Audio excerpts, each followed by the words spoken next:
Bien le bonjour à tous. Aujourd'hui, dans cette vidéo de philosophie des sciences, nous allons parler de rationalisme, relativisme et objectivisme pour savoir si la science est plutôt subjective ou objective. Le fait même de se demander cela peut sembler être une démarche anti-science, car il est évident que la science est objective. Mais il ne faut pas tomber dans le manichéisme, ce n'est pas parce que la science est utile et efficace qu'elle est parfaite.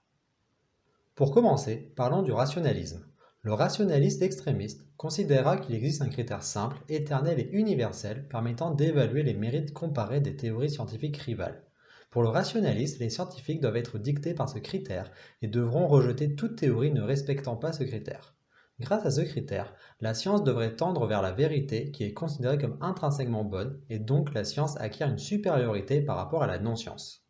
Pour les fondateurs de la science moderne, Descartes, Galilée, Newton, le critère est la certitude. Ce qui n'est pas certain n'est qu'une opinion. Cependant, à cause du trilemme d'Agrippa, ce critère est problématique. Nous ne pouvons être sûrs de rien. Ce qui le montre est que dans le passé, bon nombre de théories solides se sont retrouvées fausses, comme la gravitation newtonienne. Auguste Comte défend que ce qui fait la science est sa méthode. Cependant, cette vision est problématique, car si l'on change de paradigme, alors la méthode change.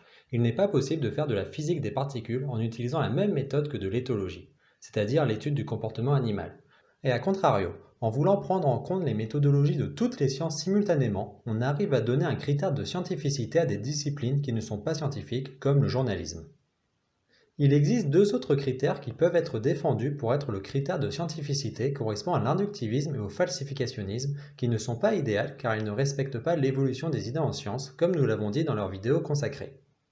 Mais au lieu de vouloir un critère binaire disant si une discipline est ou pas une science, il est possible de vouloir un critère plus subtil qui compare si une discipline est plus ou moins une science qu'une autre. De la sorte, on n'aurait pas deux boîtes, l'une avec les domaines non scientifiques et l'autre avec les domaines scientifiques, mais on aurait un axe avec toutes les disciplines qui se rangeraient selon leur scientificité.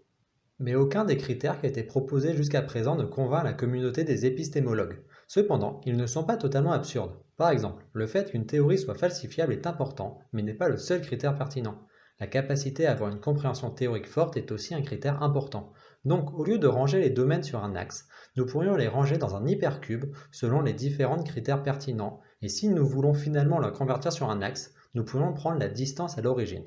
De la sorte, nous aurions une position globalement rationaliste, mais avec plusieurs critères dont l'ensemble pourrait être éternel et universel. Le relativisme, quant à lui, considère qu'il n'existe pas de critères objectifs et ahistoriques de la sorte. Il y a une part de subjectif pour juger quelles théories sont préférables, que ce soit d'un point de vue individuel, comme le soutient Feyerabend, ou collectif, comme le soutient Kuhn. Pour comprendre le choix d'un scientifique, il n'est pas possible d'utiliser uniquement la logique. Il est nécessaire de faire appel à de la psychologie ou de la sociologie. Pour le relativiste extrémiste, il n'existe aucune différence fondamentale entre la science et la non-science, et donc il sera faux de dire que la science est supérieure au reste. Le fait que la science soit considérée comme supérieure doit se comprendre en étudiant notre société et non pas la science seule. Pour un relativiste, il peut exister des critères importants comme la précision des prédictions, l'apport au quotidien de la discipline, le nombre de problèmes différents résolus, la simplicité, la cohérence avec d'autres spécialités scientifiques. Cependant, le relativisme tient tout de même en disant que la force relative des différents critères est subjective et dépend de la sociologie de la communauté scientifique. Donc, un relativiste peut dire que la science progresse suivant certains domaines, mais il niera que ces domaines sont objectivement souhaitables. De plus, la communauté scientifique n'est pas faite d'une masse homogène. Il existe des scientifiques plus ou moins appréciés par rapport à leur succès passé et leur avis compte beaucoup. L'approbation des pairs et des stars des domaines peut faire pencher la balance sans raison objective.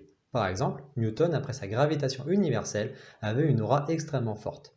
Il a par la suite proposé une théorie corpusculaire de la lumière qui a dominé pendant longtemps, et sa notoriété a indéniablement eu un impact. Cet exemple montre que l'opinion de la communauté sur un chercheur change la force perçue des arguments, ce qui ajoute du relativisme sociologique. Mais il est aussi possible de défendre un relativisme de la science par rapport à la psychologie en disant que la science souhaite modéliser et comprendre les phénomènes qui peuvent être externes à notre conscience. Or, nous n'avons pas directement accès à cette réalité externe. Nos sens permettent de faire un pont entre la réalité que l'on souhaite étudier et nos états mentaux. Le monde que l'on perçoit est beaucoup plus pauvre que la réalité externe.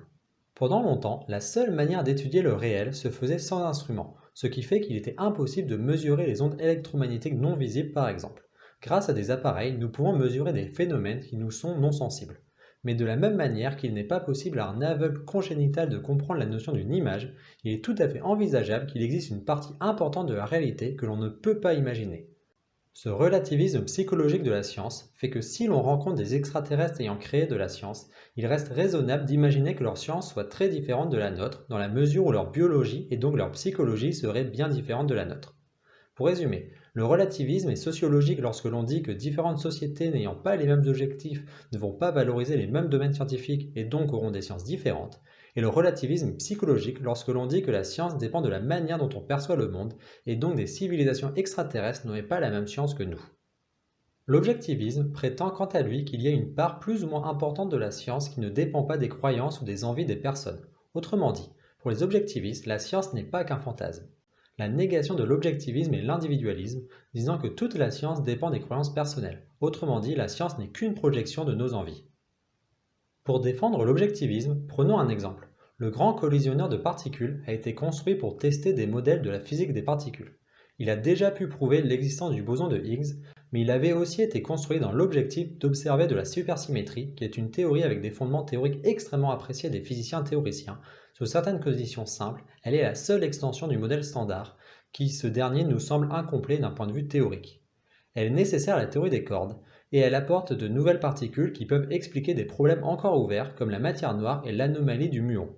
Mais cette théorie, aussi élégante soit-elle, n'a toujours pas été observée dans le collisionneur, alors qu'aux énergies où nous sommes aujourd'hui, les spécialistes s'attendaient à l'observer.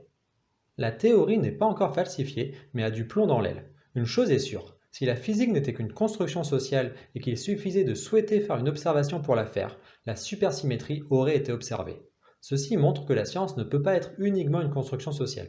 Elle dépend de choses extérieures à nous, mais cela ne montre pas que la science n'est pas du tout relativiste. Pour conclure, il semble difficile de nier l'objectivisme disant que la science nous est au moins en partie imposée par le réel, elle n'est pas qu'une construction sociale. Cependant, aussi bien d'un point de vue sociologique que psychologique, il semble difficile à nier totalement le relativisme scientifique. La science est donc un compromis entre l'objectivisme et le relativisme.